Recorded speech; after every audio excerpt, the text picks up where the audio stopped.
1992లో వచ్చిన ఒక cinema Doraemon Nobita and the Kingdom of clouds.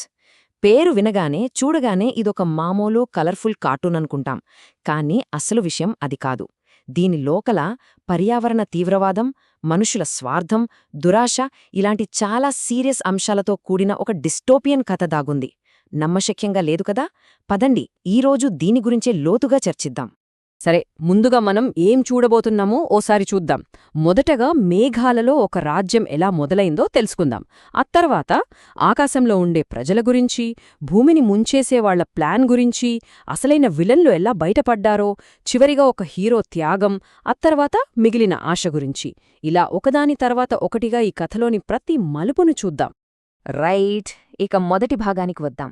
మేఘాలలో ఒక రాజ్యం, ఒక అద్భుతమైన ఆరంభం. డొరేమాన్ కథలన్నీ దాదాపు ఒకేలా మొదలవుతాయి కదా. నోబితా స్కూల్లో ఏదో ఒక తంటా పడతాడు, స్నేహితుల ముందు నవ్వుల పాలవుతాడు, ఏడుస్తూ డొరేమాన్ దగ్గరికొస్తాడు. ఈ కథ కూడా అచ్చం అలాగే మొదలవుతుంది. కాని ఆ తర్వాత వచ్చే సాహసమే చాలా పెద్దది.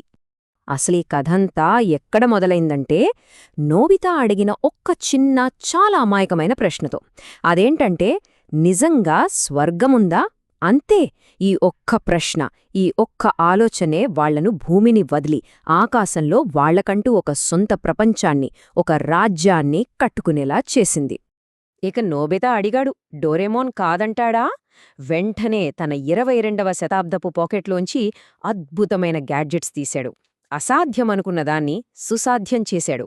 ఒక పెద్ద మేఘాన్ని, అవును, నిజమైన మేఘాన్ని గట్టిగా మార్చేసి దానిమీద వాళ్లందరూ కలిసి తమకు నచ్చినట్టు ఒక రాజ్యాన్ని కట్టేసుకుంటారు.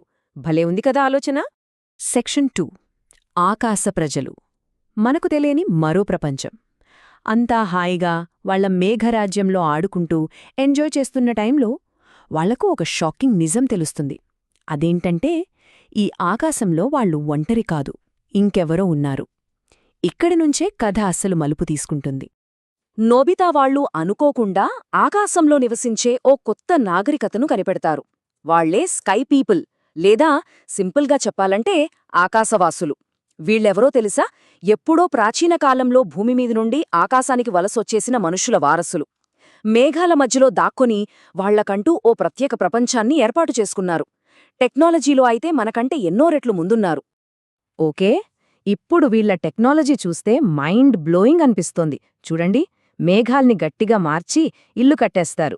భూమిమీద ఉన్న మనకు అస్సలు కనిపించకుండా తమను తాము దాచేసుకోగలరు. వాళ్ల నగరాలన్నీ 100% సోలార్ ఎనర్జీతో నడుస్తాయి. వెహికల్స్ ఏవీ ఉండవు. అంతా లెవిటేషన్ టెక్నాలజీతో గాల్లో తేలిపోవడమే. అంతేకాదు, నీళ్లు, సూర్యరశ్మితోనే ఫుడ్ తయారు చేసుకుంటారు.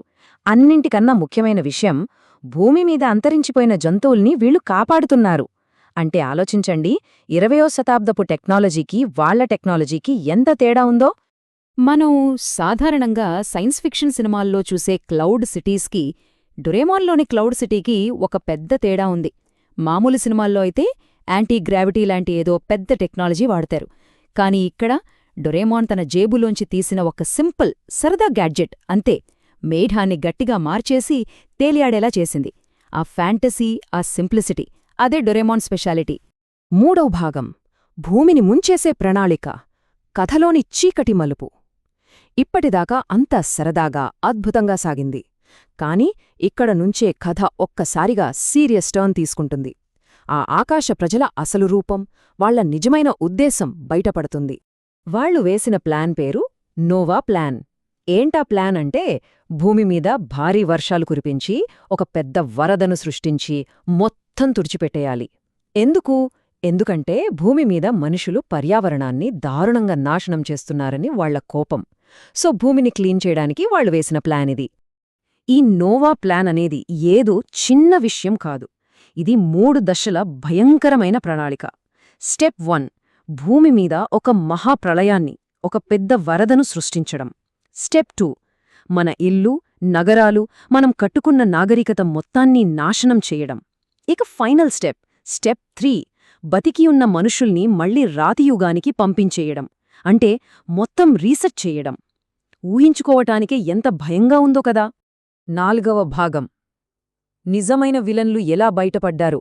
మనం ఆకాశ ప్రజలే విలన్లు అనుకుంటున్న టైంలో కథలో ఇంకో ట్విస్ట్. వాళ్లకంటే ప్రమాదకరమైన భయంకరమైన శత్రువులెంటరవుతారు. వీళ్ళెవరంటే జంతువుల్ని క్రూరంగా వేటాడే కొంతమంది హంటర్స్. వాళ్ళు అనుకోకుండా ఆకాశంలోకొచ్చేస్తారు.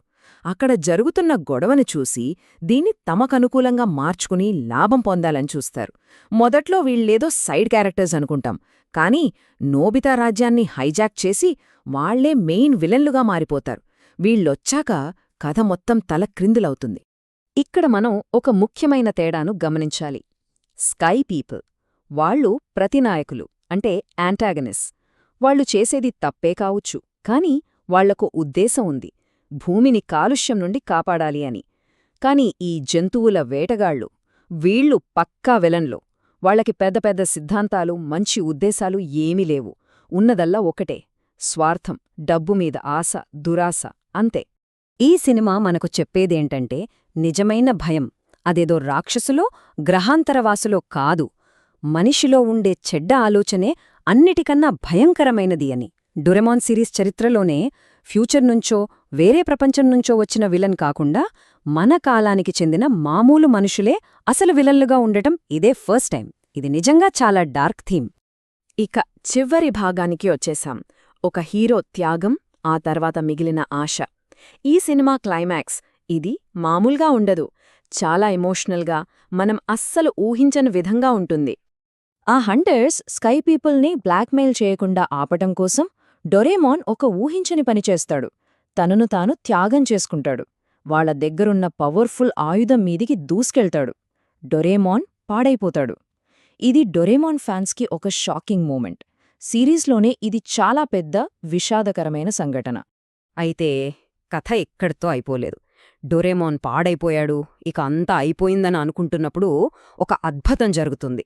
ఈ సమస్యకు పరిష్కారం ఒక యుద్ధంతో రాదు, అది గతంలో చేసిన ఒక మంచి పని వల్ల వస్తుంది. ఇక్కడే ఈ సినిమా గొప్పతనముంది. ఇదే అస్సలైన పాయింట్. మనం చేసిన మంచి ఎక్కడికీ పోదు అనేదానికి ఇది పర్ఫెక్ట్ ఉదాహరణ. చూడండి, 1984లో, అంటే ఈ సినిమా రావడానికి 8 ఏళ్ల ముందొచ్చిన ఒక ఎపిసోడ్లో నోబితా కిబో అనే ఒక చిన్న మొక్క ప్రాణాన్ని కాపాడతాడు. ఇప్పుడు 1992లో ఆ చిన్న మొక్కే పెద్దదై ప్లాంట్ ప్లానెట్కి అంబాసిడర్గా తిరిగొస్తోంది. వచ్చి ముక్కలైపోయిన డొరేమాన్ని తన శక్తులతో మళ్లీ బ్రతికిస్తోంది. ఎంత అద్భుతంగా ఉందో కదా ఈ కనెక్షన్. అంతేకాదు, ఒక్క కిబో మాత్రమే కాదు, మొత్తం 3. గతంలో నోబితా వల్ల సహాయం పొందిన మరో 2 క్యారెక్టర్స్ కూడా తిరిగి వస్తాయి. ఈ 3 కలిసి మనుషుల్లో అందరూ చెడ్డవాళ్లు కాదు, మంచితనం కూడా ఉందని ఆకాశ ప్రజలకు చెప్తారు. ఇది చాలా కాలంగా సిరీస్ను ఫాలో అవుతున్న ఫ్యాన్స్కి ఒక ట్రీట్ లాంటిది. సో చివరిగా ఒక ప్రశ్నతో ముగిద్దాం. మామూలుగా పిల్లల కోసం తీసే ఒక కథలో ఎకో టెర్రరిజం, మనుషుల స్వార్థం, ఒక హీరో ఆత్మత్యాగం, ఇలాంటి పెద్ద పెద్ద విషయాలను కొన్నిసార్లు పెద్దల సినిమాల కన్నా లోతుగా చర్చిస్తే ఎలా ఉంటుంది? కింగ్డమ్ ఆఫ్ క్లౌడ్స్ చూస్తే అలాగే ఉంటుంది. ఇది కేవలం ఒక కార్టూన్ కాదు, కథలకు హద్దులుండవని, అవి ఎంత పవర్ఫుల్గా ఉంటాయో చెప్పే ఒక ఉదాహరణ.